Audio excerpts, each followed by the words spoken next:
Put your attention on the people, you'll make plenty of money. Put your attention on the money, you're not going to make any money. That's right. I went from like 19, 20 years old that night driving home to 40. And I said, if it's got to be, it's up to me. I didn't know how. It's my belief that a person should grab a mentor. Yep. You got to be consistent at being consistent.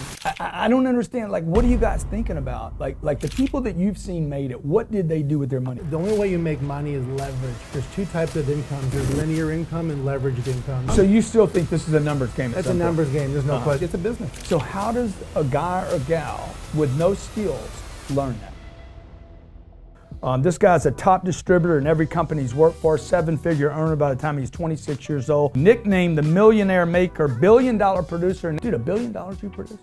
Yeah, I did a lot between all my companies and all the things that I've done quite well with that. He also works with building systems, lead gen systems, and one of the reasons I'm most excited, Anthony, about having you here today is how to build systems for those people that can't go out and just call them friends and family. That's and talk to them. So Anthony Powell, what was Anthony Powell doing? I was going to university full-time, Seattle, Washington. Okay. Seattle, Washington, and I grew up, my mom was a single woman, she struggled, so I used to hear her in the back, the back bedroom crying at night because I was growing up 6'5" at, I don't know what it was, 12, 15 years old. So she was struggling, working 2 jobs, and so I having to feed a giant. A that giant. Lived in the house. Exactly. Any kids? Any brothers and sisters? I have a half sister. So I just really focused on sports, fundamentals, discipline, follow through, and I did quite well in basketball and did other sports and such. So when it came down to it, one day I was interning at a company called Baxter Healthcare, pharmaceuticals, medical supplies, and so it was a 10-year program that I would have had to have gone through in order to be a vice president over time. And one day I walked up to our corporate headquarters, and the number 2 guy, I heard him crying in his office. And so I ran to his rescue thinking he was getting beat up or hurt or something like that, and his head was on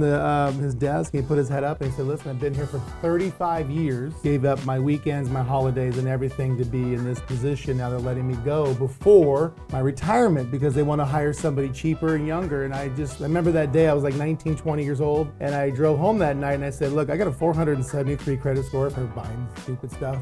And I I got a couple $100 You're out on your own now, or are you living with your mom? Kind of in and out. In and out. In and out. And, not fully committed. No, one foot out the door, 1 foot in the door still. It was that feeling. I went from like 19, 20 years old that night driving home to 40. And I said, if it's got to be, it's up to me. I didn't know how. I didn't know what vehicle it was going to be. 5 months later, a friend of mine called me and said, I want you to come down and check something out. I think it's going to be impressive to you. 1 or 2 things is going to happen. A, you're going to see what I see, and we're going to do it together and crush it. Or B, you're not going to see what I see, and we're going to be friends. I said, great. So I went down there, checked it out. So you, somewhere 5 months before this, you started like being dissatisfied with your position in life. I was scared because I was going down the wrong road. And I saw it, and I looked at people 20 years my senior. They were divorced 100 times and on drugs because of the stress of the job. And so I started putting 2 and 2 together, and I found out I landed in a big direct sales meeting 5 months later, and it really changed my life because. So when you say direct, in case somebody doesn't know the terminology, and what do you mean by direct sales? So it was a big company, and I'm all about energy and things of that nature. When I went down there were some people that were. You knew you were going to this meeting? I mean, well, my friend said, come on down, take a look. I thought it was a little small meeting with about 5 people in it. There was like 800 people in the room. So that was a little odd at first. And people were clapping and screaming. I had no idea what was going on. Of course, halfway through the day, I was clapping and screaming. So, I got church, into it. Man, the entrepreneur's church. That's right. That's right. So you walk in this room, you're 19, 20 years old. I guess you see what this guy sees. Opportunity, upside. What'd you do that night? It was an interesting thing because at the company that I was in had a $4,000 buy-in. Wow. And I was like, I can't afford it. And my mentor came up to me and he said, listen, son, for things to change, you got to change. You can't afford not to get it. And I said, well, I don't know how. He said, if you want it bad enough, go figure it out and call me in 72 hours and let's move forward. So guess what I did? I just figured it out. Yeah, how'd you get the $4,000? I had a garage sale for a portion of it. I borrowed a credit card and then I just hustled. And I got it done, and then that put me in a fear of loss. And he said, now how do you feel? I said, scared to death. And he said, that fear, channel it into action. And see, man, I love that story because I see so many people, man. They're like $50 and in. They're calling me up, hey, man, I'll take your $10 book, but I can't afford more than that. I'm like, dude, you need to figure out how to afford more than that. That's right. you know? And so the fact that you figured out that first hurdle. It's the struggle, but if you're dissatisfied, you'll always find a way. Yeah. So you didn't see that as being irresponsible. You had a low credit score already. You probably didn't trust yourself financially. The people around you probably didn't trust you financially. No. So you're out freaking selling stuff from your garage, hustling on the side, borrowing money, putting stuff on credit cards. Like, what were the people around you, your mom saying or friends? What are you doing? You're going to university. You have security right in front of you. What are you doing to yourself? Yeah. Why would you do this? Yeah. You know, that all my friends laughed at me and they thought it was the funniest thing they'd ever seen. I'm doing this direct sales, multi-level company. And I did not want to be like everybody else. I wanted, you know, I was like, hey, I've got great fundamentals from sports. I paid the price, got there early, left late. If I just apply that to business, and then one other thing happened to me, some legends of the industry for some odd reason saw me and kind of put me under their wing and just kind of worked their skill set through me. And I guess they saw that I was willing to do the extra. Yeah, but what do you think they saw in you, that the mentors? Because I think that, you know, somebody taking you under their arm. They saw that I had 2 ears and 1 mouth. You know, meaning I wasn't willing to say yeah, but I listened, I did the work. And I gotta tell you, man, the sacrifice was incredible. I slept on my mentor's floor in his office for 2 years. You know those little green Coleman cots? No, I don't know that. Just kidding, yeah, I do. Yeah. But I'd like to forget it. Yeah, well, I like to forget it too, but it's kind of part of my story where, you know, it's something that I said, hey, can I work in your office for free? Can I work for you and do your business and do all your calls? And then sleep on the floor at night, and I'm gonna walk across the street to the truck stop and shower and come back. So from like 6 a.m. to 1 a.m. I was doing business for him. Who is it? This is Mark Doyle. Okay. Yeah, he was a mentor. He had made, you know, 40, 50 million in the 80s and retired. And so I found him already had made all of his money.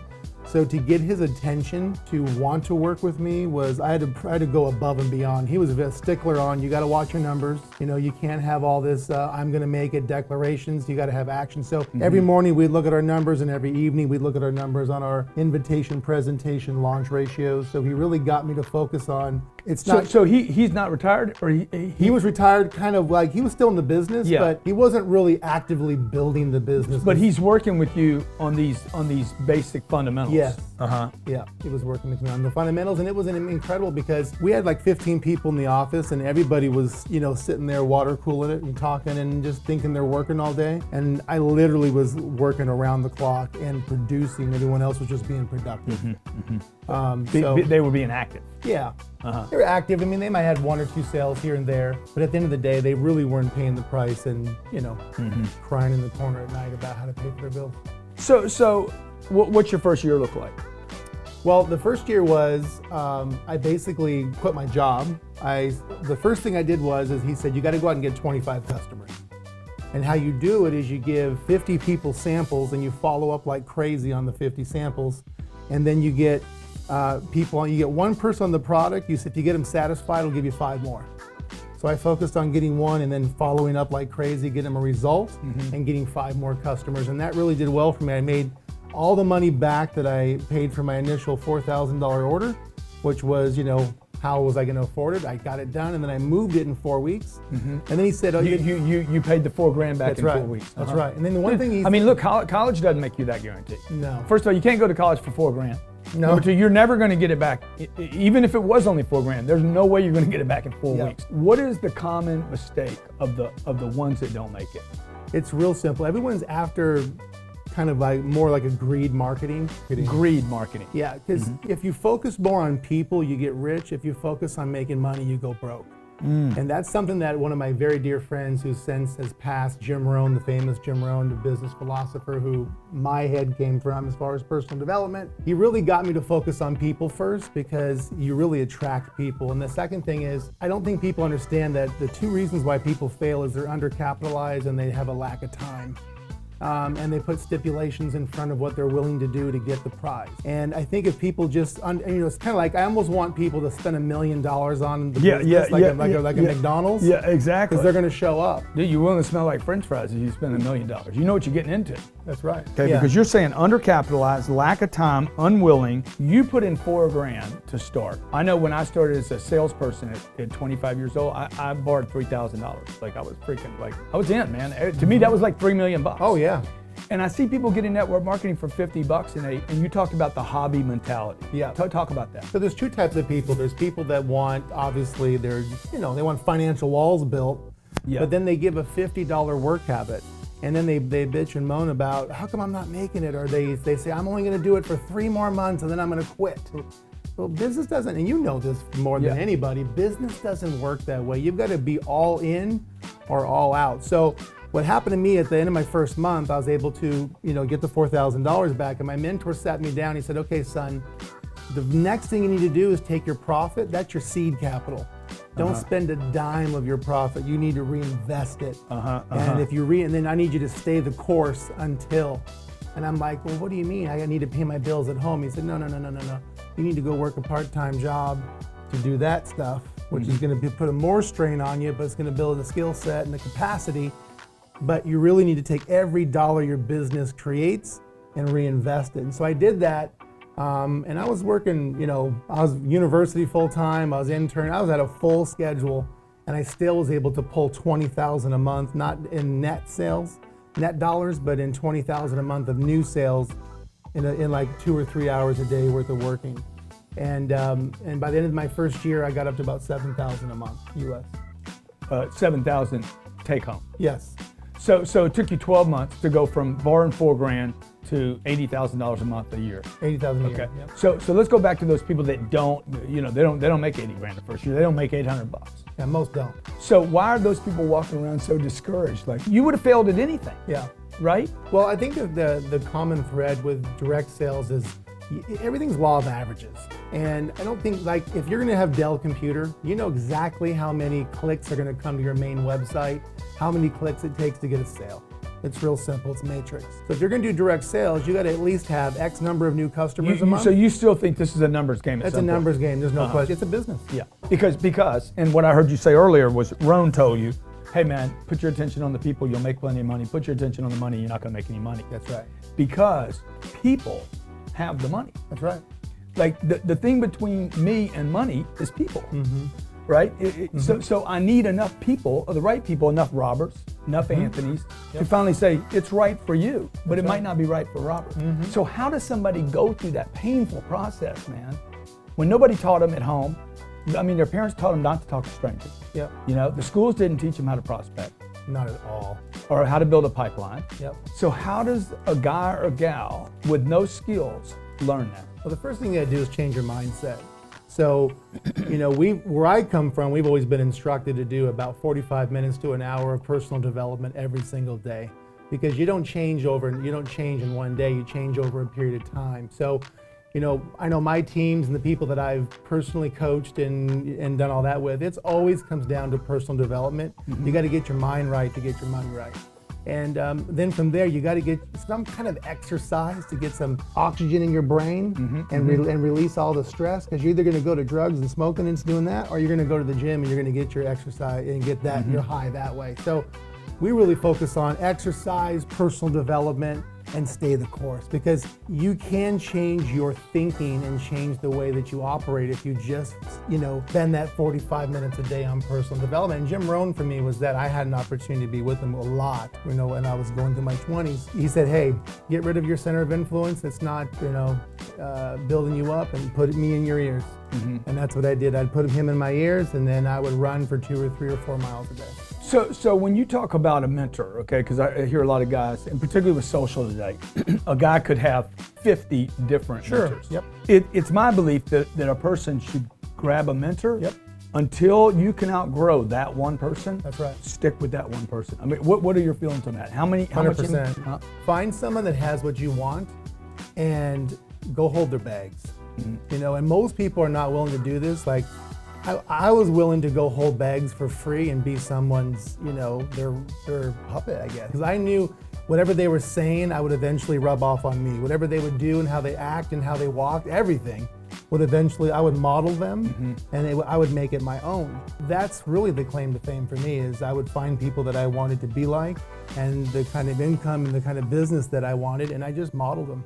Do you think some people have a hard time like, oh, I'm going to emulate somebody else rather than be myself? I mean, I heard you say earlier, one thing is you didn't want to be like other people. Right. But now I hear you saying, no, but I do want to be like this person. Yeah, you want to pick the kind of person you want to be like, or you want to pick the type of business you want to create. And in this industry, it's kind of a trick bag because some of the people actually built the business like me. Like I didn't go out and just grab big organizations and bring them underneath me. I literally went from the bottom and went person to person and built organizations from people who had never been in the industry before. Where other people will maybe I'll sign you up and you're the worker. Yeah, and I'm sitting on top of the business and I'm making $100,000 a month, but I really don't know what the heck I'm doing. Those are called check collectors, and they're very respectable because they create a story in the industry. Yeah, but because they pulled me in, I do the work. Yeah. Right? But at the end of the day, they can't really teach you something. So when you model people, you got to be careful who you're modeling. So you're saying, what you're saying is if Robert starts a line, right, for lack of better words, and he pulls me in, gets lucky, pulls a Grant in, big powerhouse Grant goes out and gets a bunch of people. He can't teach somebody else. Right, he could find somebody else and maybe, but he's not going to go out and do numbers like what you and I do. Like you and I know if we were to start all over again, we'd have to figure out what is the business we're going to be in, what numbers do we need to do, and that's how we'd operate. We wouldn't just go. You can't just go buy an organization, man. No, well, you can't you duplicate could, that, but you can't transfer that to another person because the next person you're talking to probably doesn't have any money. That's right. So what are you going to buy it with? Yep. Right? So, okay, let's stay with the mistakes and then I want to talk about the good habits, okay? Hobby, not doing self-improvement, not being all in. Consistent. You got to be consistent. This is something Jim Rohn talked about all the time. There's a couple things you got to do. You got to be consistent at being consistent. I've seen this so many times where people start making money and all of a sudden they're starting to buy Benzes and in houses and all these things, and then all of a sudden the tax man shows up, or they don't have money to build their business because they go, oh, I'm making 20 grand a month now, so I'm going to go increase my lifestyle. No, now's the time to go increase your business productivity and invest in your business. And in our industry, I think that's a big failure rate where people start making a bunch of money, they go crazy, and they don't know what to do with it. Yeah. So you got to get around people that have been there, done that, and can teach you that. Because dude, I didn't buy a nice watch until I was 40 years old. And it wasn't even that nice a watch. Okay, and I gave it to my wife just the other day. I'm like, okay, this is yours now, right? But I see guys go out, they make a little bit of money, then the next thing you know, they're buying a car. Yep. And they're buying $800 shoes. I still don't buy $800 shoes.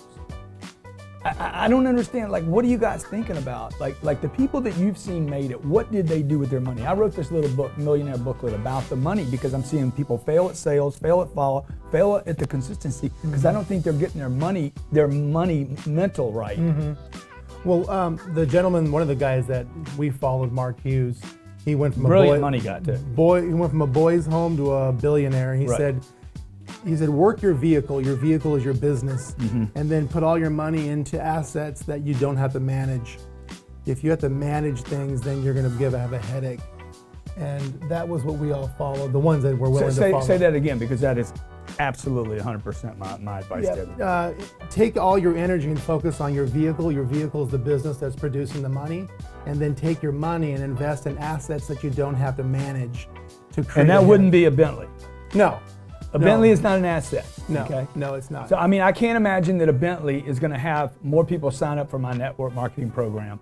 No, it's funny because I have, a Rolls-Royce Ghost, and you pull up, and it doesn't do any more. Dude, it probably hurts you, actually. Like, I can't be that guy. But if you rolled up in a Camry, they still build Camrys? I think they do. If you just rolled up in a Ford F-150, people are going to be like, dude, I can be that guy. Yeah. Yep. I can be that, because you want to be that. You want to be somebody that's, right? Yep.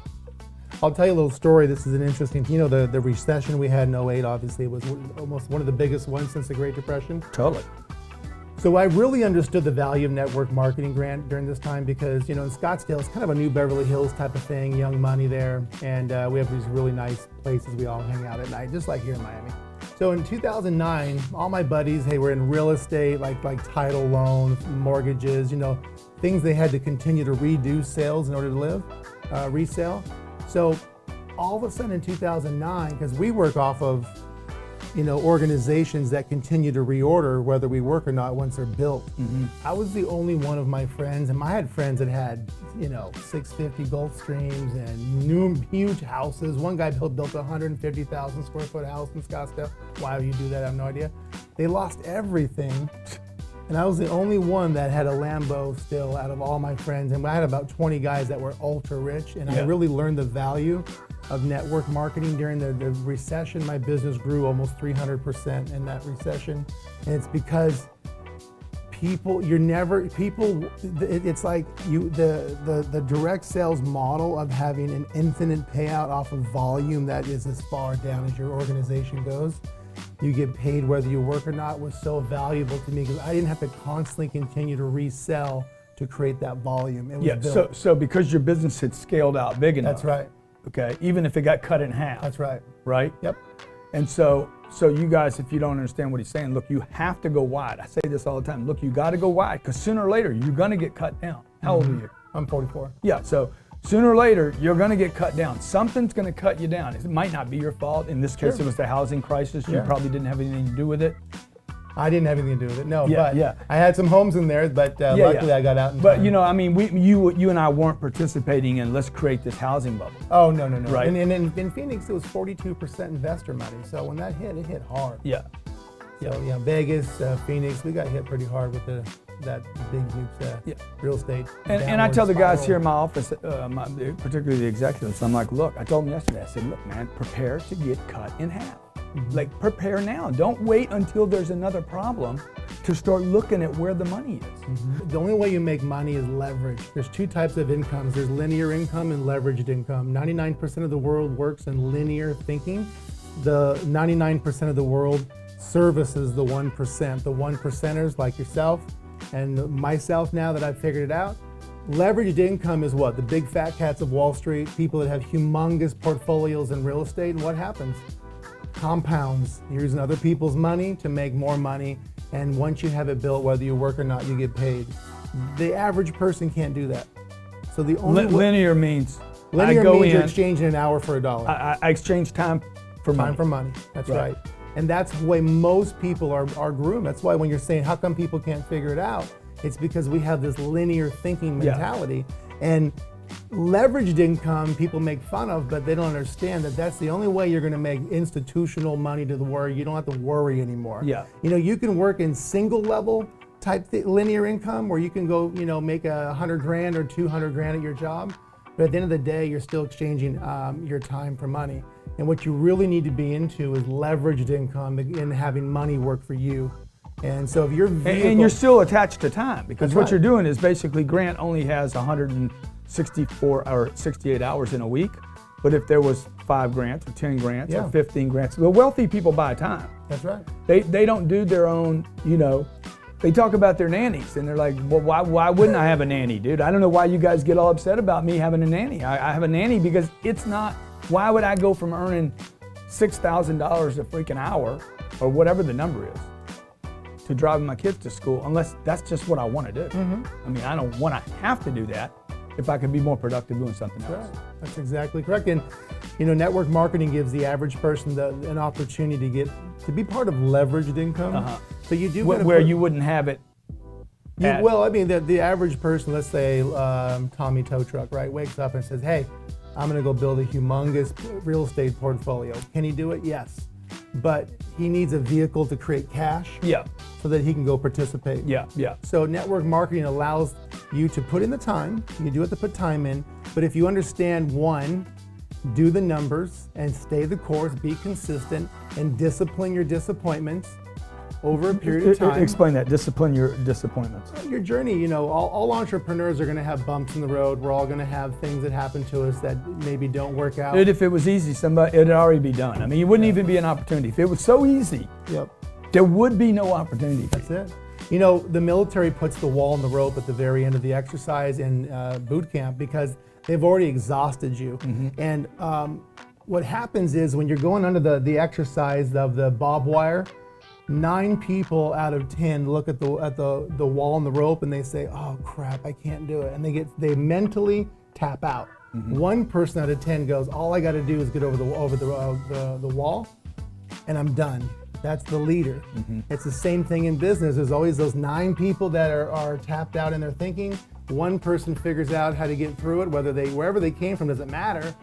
But that's what network marketing is about, is that it will stretch your capacity, it'll grow your skill set, and in anything in life, guys, you've got to pay the price. But when it's hard, your skill set's being increased, your capacity's growing, and that's the most important part. The journey, being hard, is what's going to groom you to have the big money, because you don't want, it's like a lottery winner. You don't want to make $1 million right out the gate. You're going to lose it. I don't mind making $1 million right out the gate. It's never happened to me. It's never happened to me either. You know, and if it does happen to you, you don't have this discipline. Yeah. Okay. It is. And if you're not preparing for being cut in half, because you will be cut in half, folks, I'm telling you. Something's going to happen in your lifetime. You mean your income or something? Cut your customer base in half. Cut yeah. the business in half. Yep. Who knows? It's not the things you plan on. It's the things that you wouldn't even imagine. Because if you did imagine some of the stuff that could happen to you, you wouldn't even start the journey. Okay. But that's the opportunity. Okay. This is what I hear Anthony saying, man. Reinvest the profits in the business, not in junk and stuff. Okay. Yeah. You're not impressing anybody. No, and it doesn't matter, because people already, whatever they think about you, they already think, whether you have something or not. You're just going to focus on your own goals and dreams and reinvest in your own future. And skill set's the most thing. You can take the cars, the houses, everything, but you can't take my skill set away. Mm-hmm. And that's the most important thing that you hold as your asset. And it's a non-transferable asset, your skill set. Change your mindset. 45 minutes per day. God, that's a Minimum. lot, man. Is that a lot? 45 minutes a day, man? I heard the president say yesterday it's easier to get a gun than it is a book. Oh. I'm like, dude, I got books all over the place, man. Why don't people want to read, man? I don't know. It's Jim Rohn said, wouldn't it be incredible? I mean, if the ratios are off, if you like 24 donuts and only 2 books, you got a problem. But if you have 2 donuts and 24 books, now you're in the right ratio. So, I don't know. For me, it's like if you want to succeed, I mean, some people like to listen, some people like to read. You need to do one or the other, and you need to take notes, and you really need to grow. Anthony Powell, network marketing mogul, has been in front of millions of network marketers, okay? And some successful, some not successful, some probably satisfied, kicking back right now. Yeah. What percentage do you think, Anthony, if you look at 100 people in a room, what percentage are you going to make? 1%? Mm-hmm. Yeah, one out of 100? Yeah. I mean, so in a room of 800, there was maybe 8 guys that made it to the top? To the very top. Yeah. But see, most people want to come here to make an extra 250 to 500 bucks. But isn't that the way it's pitched, man? I don't think so. Every company's a little bit different. I mean, most companies, we came from a very compliance-orientated company. We really trained our guys not to overstate, not to overpitch to make a false promise. Because you don't really need to. You need to focus on your product or service that you recommend and get people attached to that and get lots of people doing that. Because that's where the real money's at, is because if you just sign people up, that's a one hit. If you get people attached to your product or service, they're going to use it over and over and over again. That's wealth. What, last question on this, but what do you think it's as real today for somebody to be a mogul in network marketing as it was in the days of Amway? More so, and I'll tell you why. When I started, in 1992, I think it was, technology wasn't here. Yeah. I mean, we still had fax machines that were rolling up like this and falling on the ground. We thought conference call bridges were cool. We couldn't figure them out. Now technology's here, social networking. Now I was with a CEO the other day, and he said, listen, AP, my company's at $4 billion a year. I'm going to $40 billion a year. Amway's at about $11 billion a year right now, and that's crushing it to the network marketing industry. I think it's $167 billion a year collectively with all the companies. But now with social, with Facebook and Twitter and a reach that we never were able to have now, people are thinking 40 billion, 50 billion per a year in a company. And so China's on strong. And it's the company to be. The industry. Yeah. Yeah. I think the fact that you can just get dropped into a bunch of like-minded people, that is the super monster benefit. Low cost entry. Yep. I wish it was higher. I do too, actually. But hey, and the thing about it is, Grant, is that it costs more to get a driver's license, dude. Right? It does. A bartender spends $400 or $500 to learn how to flip a freaking, a cocktail, man. Yep. But people have to have the right expectations. You cannot have hobby, work habits and expect to get business income. Yeah. You just got to get that in alignment. You got to get your mind right, and you got to be consistent. Millionaire maker right here, Anthony Powell, billion-dollar producer in network marketing, okay? Cat was a millionaire by the time he was 26 years old.